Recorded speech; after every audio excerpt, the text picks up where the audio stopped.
जय हिंद। नमस्कार साथियों, कैसे हैं आप सभी लोग। उम्मीद करते हैं कि आप सभी लोग अच्छे होंगे और आप सभी लोग की जो तैयारी है बिल्कुल अच्छी तरीके से चल रही होगी।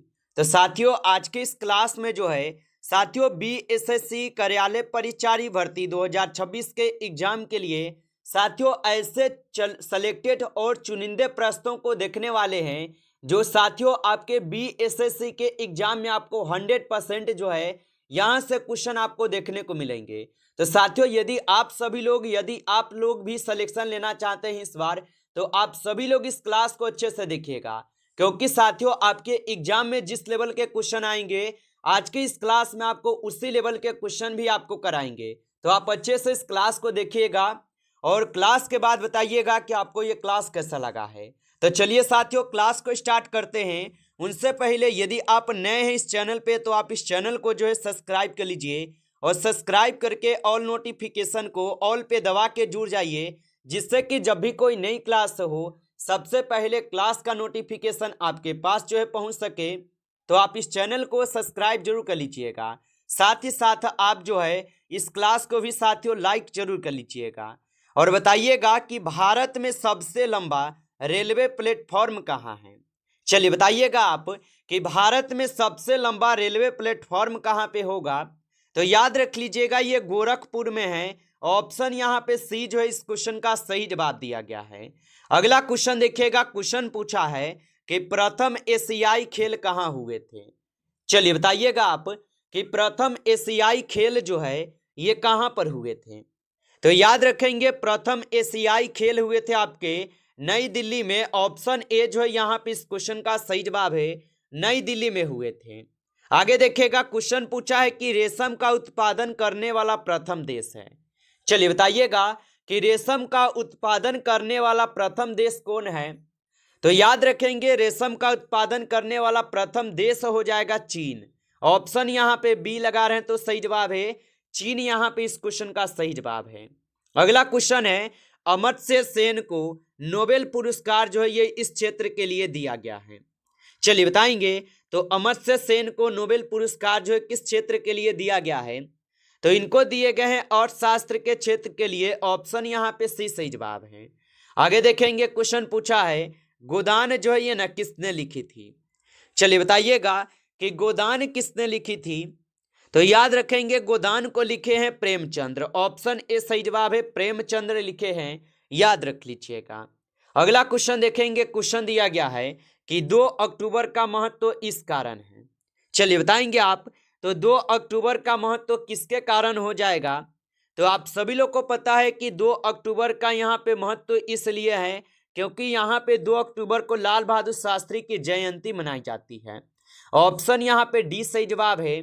अगला क्वेश्चन देखिएगा कि भारत में अंतरिक्ष कार्यक्रम का प्रारंभ कब हुआ था। चलिए बताएंगे कि भारत में अंतरिक्ष कार्यक्रम का प्रारंभ कब हुआ। तो याद रखेंगे भारत में अंतरिक्ष कार्यक्रम का प्रारंभ जो हुआ था ये प्रारंभ हुआ था आपके 1962 में। ऑप्शन ए सही जवाब है, 1962 में हुआ था। अगला क्वेश्चन देखेंगे कि विश्व की सबसे यहाँ पे लंबी नदी कौन सी है। चलिए बताएंगे कि विश्व की सबसे लंबी नदी कौन सी है। तो विश्व की सबसे लंबी नदी जो है यहाँ पे नील नदी है। ऑप्शन डी यहाँ पे इस क्वेश्चन का सही जवाब दिया गया है, नील नदी जो विश्व की सबसे लंबी नदी है। आगे देखिए, क्वेश्चन पूछा है कि राष्ट्रीय कैलेंडर प्रारंभ होता है। चलिए बताएंगे आप तो राष्ट्रीय कैलेंडर जो ये प्रारंभ होता है तो राष्ट्रीय कैलेंडर क्षेत्र में एक क्षेत्र में होता है। ऑप्शन ए यहाँ पे सही जवाब है। अगला क्वेश्चन देखिएगा, क्वेश्चन पूछा है कि काली क्रांति का संबंध इससे है। चलिए बताइएगा तो काली क्रांति का संबंध इससे हो जाएंगे। तो आप बताएंगे काली क्रांति का संबंध पेट्रोलियम उत्पादन से है। ऑप्शन सी को सही जवाब करेंगे, पेट्रोलियम उत्पादन से। अगला क्वेश्चन देखेंगे, क्वेश्चन है कि यह निम्नतम साक्षरता वाले 4 राज्यों में से एक नहीं है। बताइए तो आप बताएंगे कि मिजोरम जो है ये निम्नतम साक्षरता वाले राज्यों में से एक नहीं होगा। ऑप्शन डी सही जवाब है। अगला क्वेश्चन देखिएगा, क्वेश्चन है कि वीर सावरकर अंतर्राष्ट्रीय हवाई अड्डा जो ये कहां पर है। चलिए बताइएगा तो वीर सावरकर अंतर्राष्ट्रीय हवाई अड्डा कहां पे है। तो याद रखेंगे ये स्थित हो जाएंगे पोर्ट ब्लेयर में। ऑप्शन बी सही जवाब है, पोर्ट ब्लेयर में। आगे देखिएगा, क्वेश्चन पूछा है कि इनका नाम रुद्र वीणा से जुड़ा हुआ है। चलिए बताएंगे, तो इनमें से किनका नाम जो है रुद्र वीणा से जुड़ा है? तो याद रखिएगा असद अली खान का नाम जुड़ा है। ऑप्शन ए सही जवाब है। अगला क्वेश्चन देखेंगे कि डाक सेवा आरंभ करने वाला प्रथम देश था। चलिए बताइएगा कि डाक सेवा आरंभ करने वाला प्रथम देश कौन था? तो डाक सेवा आरंभ करने वाला प्रथम देश जो होगा ये इंग्लैंड था। ऑप्शन सी सही जवाब है, इंग्लैंड था, याद रखेंगे। अगला क्वेश्चन देखेंगे कि किस लेखक ने स्वामी के नाम के चरित्र का सृजन किया। चलिए बताएंगे कि किस लेखक ने स्वामी नाम के चरित्र का सृजन किया है। तो ये नारायण किए हुए हैं। ऑप्शन ए सही जवाब है, नारायण किए हैं। आगे देखेंगे, क्वेश्चन है कि मगध राज्य की प्रथम राजधानी कौन सी थी। चलिए बताइएगा कि मगध राज्य की प्रथम राजधानी कौन सी थी। तो मगध राज्य की प्रथम राजधानी जो है यहाँ पे राजगीर है। ऑप्शन बी को आप सही जवाब करेंगे, राजगीर होगा, याद रखिएगा। चलिए अगला क्वेश्चन देखिएगा। क्वेश्चन है कि बुद्ध के सिद्धांतों में कितने आर्य सत्य हैं। चलिए बताएंगे आप कि बुद्ध के सिद्धांतों में कितने आर्य सत्य हो जाएंगे। तो याद रखेंगे इसमें कुल 4 आर्य सत्य बताए गए हैं। ऑप्शन यहाँ पे सी सही जवाब है, 4 आर्य सत्य है। आगे देखिए, क्वेश्चन पूछा है कि किस सिख गुरु ने खालसा पंथ की स्थापना की। चलिए बताइएगा। और आप अभी तक इस क्लास को लाइक नहीं किए हैं तो आप सभी लोग इस क्लास को एक बार लाइक कर लेंगे। नए जुड़े हैं आप इस चैनल पे तो आप इस चैनल को सब्सक्राइब करके और नोटिफिकेशन को ऑल पे दबा के जुड़ जाइए, जिससे कि जब भी कोई नई क्लास हो सबसे पहले क्लास का नोटिफिकेशन जो है आपके पास पहुंच सके। तो आप इस चैनल को सब्सक्राइब जरूर कर लीजिएगा। और साथियों, आप लोगों से एक राय है कि यदि आप सभी लोग चाहते हैं कि पीडीएफ जो है आप लोग को हम यहाँ से दे सके, ठीक है, तो पीडीएफ यदि आप सभी लोग चाहते हैं तो आप लोग कमेंट कर दीजिए, जिससे कि हम आपके लिए एक ग्रुप बनाना चाहते हैं। अगर आप लोग कमेंट करते हैं तो साथियों हम जल्द ही आपके लिए ये पीडीएफ के लिए एक व्हाट्सएप ग्रुप बनाएंगे, जिसमें आपको रिवीजन के लिए पीडीएफ भी आपको फ्री ऑफ कॉस्ट अपलोड करेंगे, आपको रिवीजन होते रहेगा। तो आप लोग का क्या राय है, आप लोग कमेंट करके जरूर बताइएगा। और बताइएगा कि किस सिख गुरु ने खालसा पंथ की स्थापना की। तो याद रखेंगे आप सभी लोग ये किए थे गुरु गोविंद सिंह। ऑप्शन आपका सी सही जवाब है। आगे देखिए, क्वेश्चन पूछा है कि सौर मंडल का सबसे बड़ा ग्रह है। चलिए बताएंगे कि सौर मंडल का सबसे बड़ा ग्रह कौन सा है। तो सौर मंडल का सबसे बड़ा ग्रह जो है बृहस्पति ग्रह है। ऑप्शन ए सही जवाब है, बृहस्पति ग्रह होगा। आगे देखेंगे, क्वेश्चन पूछा है कि समुद्री जल की लवणता ग्राम 100 ग्राम में डैश है। तो समुद्री जल की जो लवणता होता है ये 3.5 होते हैं। ऑप्शन यहाँ पे डी करेंगे सही जवाब। आगे देखिएगा, क्वेश्चन पूछा है, क्वेश्चन है कि किस राजनीतिक नेता का उपन्यास टीपू है। चलिए बताएंगे कि किस राजनीतिक नेता का उपन्यास जो है टीपू हो जाएगा। तो याद रख लीजिएगा ये हो जाएंगे आपके अखिलेश यादव के। ऑप्शन यहाँ पे बी सही जवाब है, अखिलेश यादव। आगे देखिएगा, क्वेश्चन पूछा है और क्वेश्चन है किसका नाम जो है पवनार से जुड़ा हुआ है। चलिए बताएंगे कि किसका नाम पवनार से जुड़ा हुआ है। तो ये जुड़े हुए हैं आपके विनोबा भावे के। ऑप्शन बी सही जवाब है, विनोबा भावे के हैं। आगे देखिए, प्रश्न पूछा गया है कि वायु में ध्वनि तरंगे हैं। चलिए बताइए, तो वायु में जो ध्वनि तरंगे होते हैं ये अनुदैर्घ्य तरंगे होते हैं। ऑप्शन ए को आप सही जवाब करेंगे, अनुदैर्घ्य तरंग होगा। आप अच्छे से इनको याद रखेंगे। चलिए आगे देखिएगा, प्रश्न पूछा है पृथ्वी के केंद्र पर जी का मान डैश है। चलिए बताएंगे, तो पृथ्वी के केंद्र पर जी का जो मान हो जाएगा ये आप सभी लोगों का 0 हो जाएगा। ऑप्शन डी करेंगे सही जवाब, 0 हो जाएगा।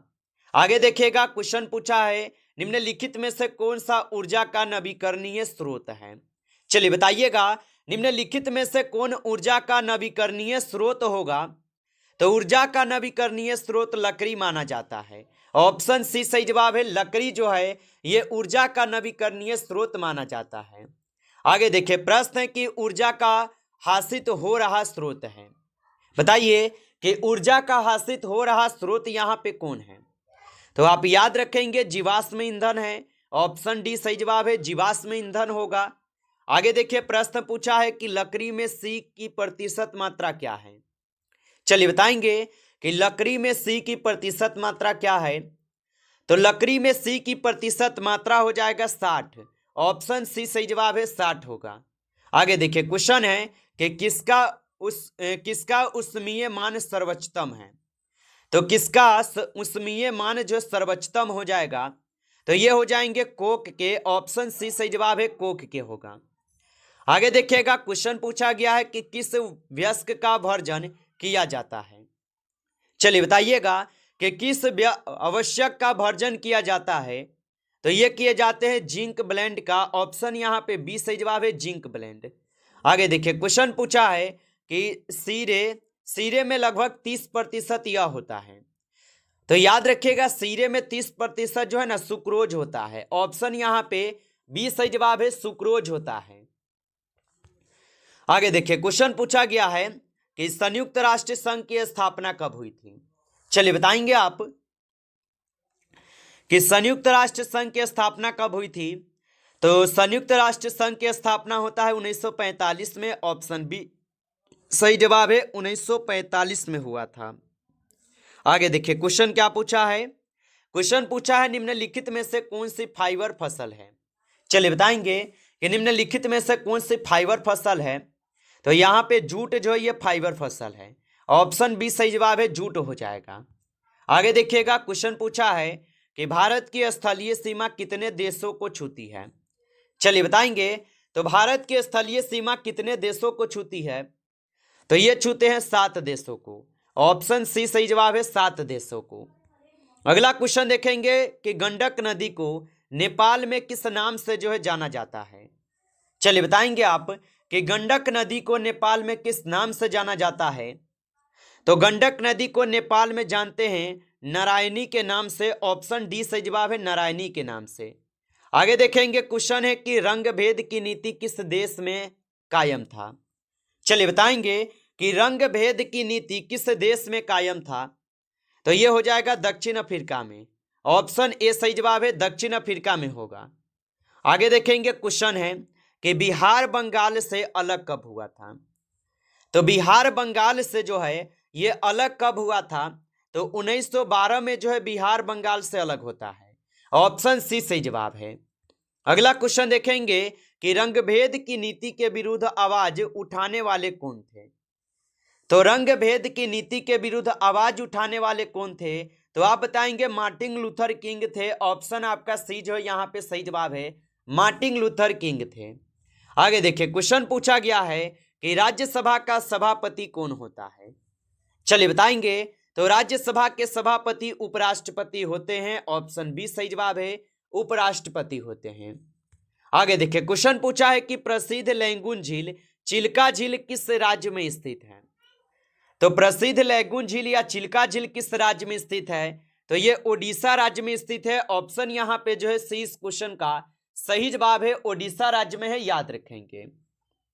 नमस्कार साथियों, इस क्लास में जो है आपके लमसम 40 क्वेश्चन थे जो कि साथियों काफी इंपॉर्टेंट क्वेश्चन थे ये सभी क्वेश्चन। साथियों यदि आपको क्लास अच्छा लगा हो तो आप इस क्लास को जो है लाइक कर लेंगे।